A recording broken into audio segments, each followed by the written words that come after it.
Antes de comentar sobre el programa La educación es el camino que ustedes están impulsando, quisiera su criterio como oficial de la UNESCO sobre la situación de violencia que está afectando también ya en el ámbito educativo a los ecuatorianos. La ministra de Educación, María Brown, comentaba hace algunas semanas que hay cifras de más de 100 niños que han muerto en el contexto de la violencia, no dentro de las escuelas, pero sí en el contexto de la violencia. Los niños dejan cada vez las escuelas por temor a acudir a ellas para no verse involucrados en estos hechos violentos, porque hay casos de balas perdidas, de asesinatos, de sicariatos que también se cobran la vida de seres inocentes como los niños, los adolescentes. ¿Cómo miran ustedes desde su lógica de la UNESCO lo que está ocurriendo en el Ecuador y cómo esto está afectando también en el ámbito educativo? Muy buenas tardes, estimada Licenia, estimado Washington. Un saludo cordial para toda la audiencia que hoy nos escucha y para Radio Pichincha. Bueno, quizás comentar, ¿no es cierto? Mencionando en términos globales, el año pasado justamente el secretario general de las Naciones Unidas hizo un llamado a todos los países para fortalecer lo que es la inversión en la educación. Recordemos que el promedio en América Latina tiene que ver con un 4% del Producto Interno Bruto destinado al tema de la educación, y eso cada vez se vuelve insuficiente para atender todos los desafíos que tienen los sistemas educativos en la región. Aquí particularmente en el país, ya lo han mencionado ustedes, hay una situación de violencia que está afectando las distintas esferas de la vida social. Estamos hablando, ¿no es cierto?, del ámbito público, en las ciudades, y también está afectando el sistema educativo. Y es fundamental tomar medidas, ¿no es cierto?, para poder justamente siempre ahí la salida es fortalecer lo que se conoce como las políticas de protección social. Más educación, más salud, más inclusión social, siempre en estos momentos de crisis son la clave para salir adelante. Existen otros, digamos, experiencias en otros países. No necesariamente siempre las experiencias de otros países son aplicables, siempre hay que contextualizar al país y a la localidad, pero básicamente, ¿no es cierto?, en este tipo de casos es fundamental llegar a acuerdos con todos los actores para que las escuelas pues sean entornos seguros, y además también para tener todas las ofertas abiertas para niños, niñas y adolescentes. Y me estoy refiriendo a programas, por ejemplo, de deporte, a programas de cultura, educación artística, programas de extracurriculares, etcétera. Evidentemente, siempre resguardando que todos los entornos sean entornos seguros para el desarrollo integral de los niños, niñas y adolescentes. En síntesis, frente a su pregunta, en este tipo de momentos, en este tipo de casos, la solución es una mayor inversión en programas educativos y en programas de inclusión social para el desarrollo de los niños, niñas y adolescentes. Y vemos indudablemente con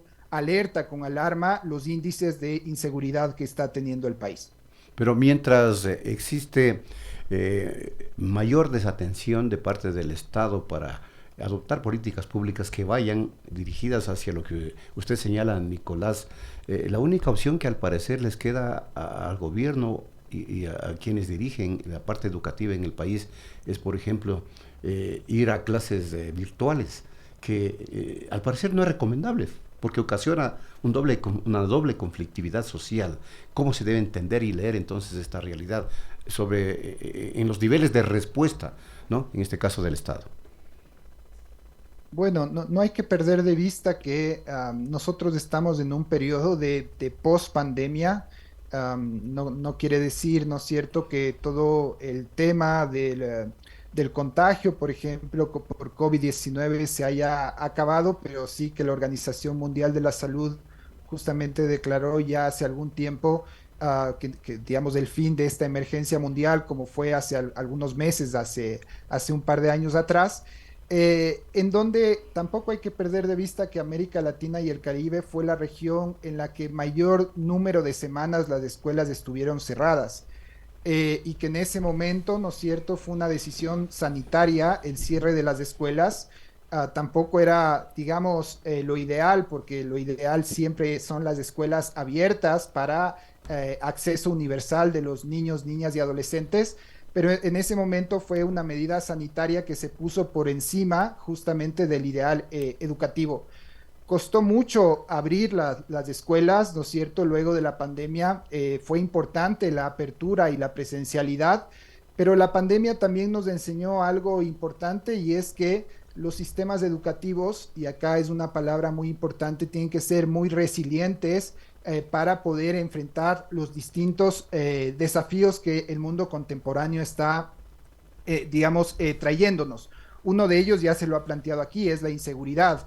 Otro de ellos en el país es un país, no perdamos de vista que es un país multirriesgos, tenemos riesgos también de carácter natural y entonces necesitamos también preparar a los sistemas educativos para poder enfrentar temas como el fenómeno del niño que se está presentando, temas de inseguridad, entre otros. Insisto, el ideal siempre son escuelas abiertas, entornos seguros, pero hay a veces medidas alternativas que se toman en situaciones extraordinarias con el fin de precautelar la integridad de los niños, niñas y adolescentes. En ese sentido, mientras más alternativas y más ofertas se tengan para llegar con contenidos educativos a los niños, niñas y adolescentes, es lo adecuado.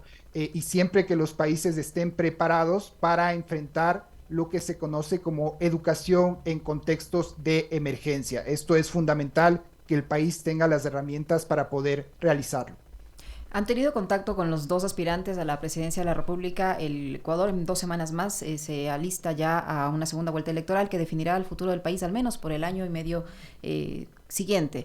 ¿Ustedes han tenido tal vez contacto, un acercamiento con los dos candidatos para darles sugerencias desde el punto de vista del organismo de la ONU para la educación, precisamente para que tomen en cuenta todas estas alternativas que usted ha citado acá, con miras a mejorar el sistema educativo y protegerlo de esta ola de violencia? Sí, desde UNESCO se ha participado en los espacios que han sido convocados por la entidad en este momento que ha estado a cargo de coordinar justamente las reuniones con los candidatos, que es la Oficina de Coordinación Residente de Naciones Unidas en el Ecuador, que justamente articula todo el sistema de la ONU en el Ecuador. Y en donde se han mencionado varios temas y entre ellos justamente los temas relacionados con la protección social y la educación. Recordemos que en Naciones Unidas plantea en determinados momentos y digamos insistentemente también la importancia de que los planes de gobierno, los planes de desarrollo estén articulados con lo que se conoce como la Agenda 2030, los Objetivos de Desarrollo Sostenible, que son objetivos hasta el año 2030. Y en el caso de la educación es el Objetivo de Desarrollo Sostenible 4, que nos habla justamente de una educación inclusiva, equitativa y de calidad. Y ahí, insisto, el país y la región tienen muchos desafíos por delante para enfrentar. Uno de ellos tiene que ver también con los temas de aprendizaje.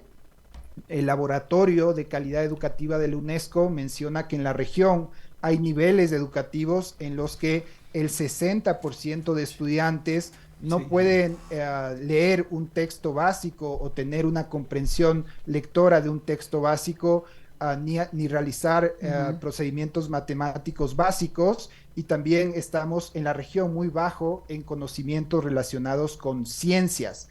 Y entonces, evidentemente, hay un gran desafío y es todo el tema de nivelación y aceleración de aprendizajes en el país, el mejoramiento de infraestructura educativa. Hay todavía infraestructura educativa, por ejemplo, en zonas costeras, que quedó de lo que fue el post-terremoto, que fueron, por ejemplo, aulas temporales, y que no se realizó, por ejemplo, una construcción de aulas definitivas.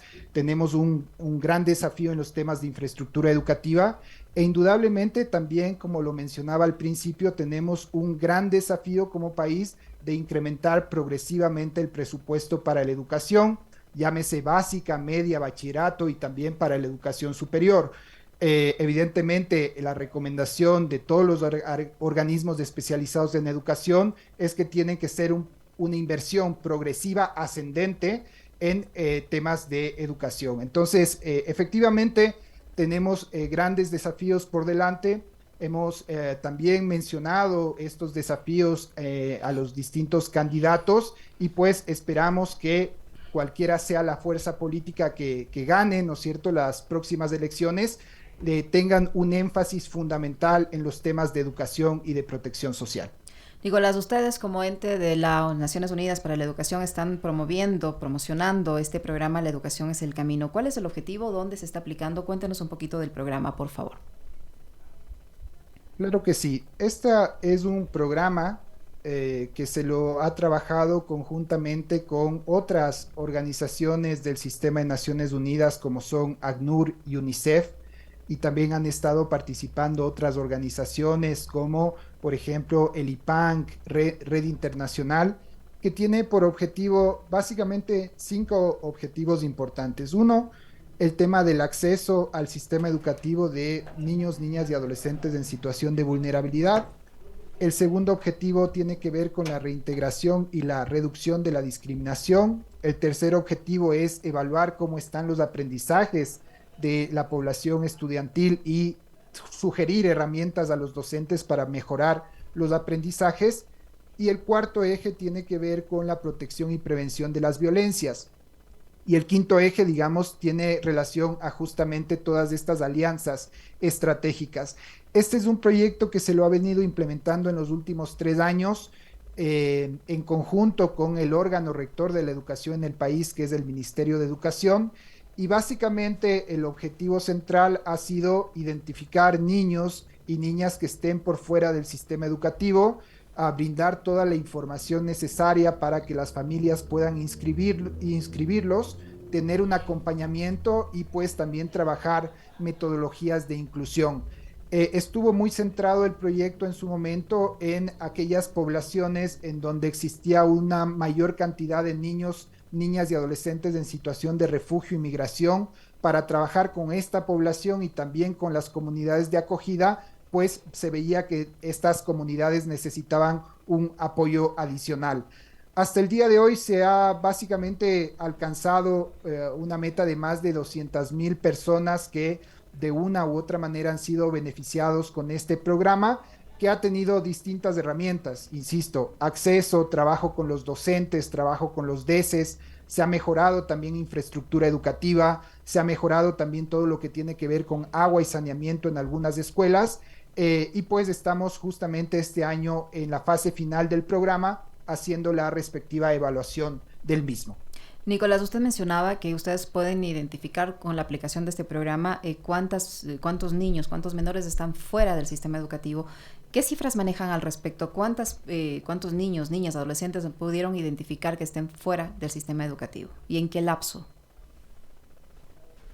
La cifra precisa en el país es muy difícil tenerla por distintos motivos, pero organizaciones como UNICEF, por ejemplo, hablaban que en el país antes de la pandemia alrededor de 268,000 niños, niñas y adolescentes estaban fuera del sistema educativo.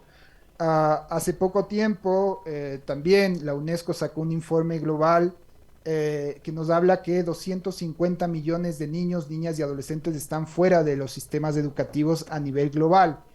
Es difícil tener la cifra exacta por distintos motivos, habrá que analizar también luego los datos del censo nacional, hay que analizar, ¿no es cierto?, tener un detalle también de todos los sistemas relacionados con el Ministerio de Educación. Cuando se habla de la población en situación de refugio y migración, tampoco se tiene exactamente cuál es el número de personas que actualmente están en el país. Hay algunas estimaciones que, por ejemplo, plataformas como el GTRM tienen. Entonces, no me aventuraría a decir una cifra exacta, pero así sean, ¿no es cierto? Desde UNESCO decimos, así sea un niño, 2 niños o 1,000 niños, 10,000 niños que están fuera del sistema educativo, pues nadie se tiene que quedar atrás. Ahí la recomendación siempre es no perder de vista que la educación es un derecho humano y que este porcentaje de niños, pongamos por ejemplo que sean los 268,000 niños que se hablaba antes de la pandemia, están fuera del sistema educativo, pues estos niños necesitan ingresar al sistema educativo y no solo eso, sino sostenerse en el sistema educativo y tener aprendizajes significativos para poder concluir su educación. Porque en otros momentos suele pasar también que se logra incluir a cierto porcentaje de esta población que está fuera del sistema educativo y sin un seguimiento adecuado, pues en un año o dos vuelven lamentablemente a salir expulsados del sistema educativo, porque las barreras principalmente de estas familias son barreras económicas. Muchos de estos niños, por ejemplo, que no asisten a la escuela, lamentablemente están en situación de trabajo infantil. En el Ecuador estamos hablando de un aproximado del 10% de trabajo infantil, y entonces son evidentemente situaciones que vulneran sus derechos de desarrollo integral. En ese sentido, digamos, la gran recomendación es seguir activando unos procesos que se denominan procesos de búsqueda activa territorial, una suerte de mapeos, de censos a nivel territorial, para identificar qué niños están fuera del sistema educativo, darle la información necesaria a esa familia para poder inscribir a esos niños en el sistema educativo y posteriormente realizar todo el acompañamiento y programas justamente de protección que deben ser paralelos a el acceso al derecho a la educación. Muchísimas gracias, Nicolás, muy amable por habernos acompañado en este diálogo, muy gentil. Muchísimas gracias a ustedes. Solamente como último mensaje también a las personas que nos están escuchando, invitarles a seguir la página web www.laeducacionesdelcamino.org. Ahí tenemos muchos materiales para familias, docentes, para los propios estudiantes que pueden ayudar, ¿no es cierto?, en su trayectoria educativa y en este tema que nosotros estamos insistiendo tanto, que es la recuperación y la nivelación de aprendizajes.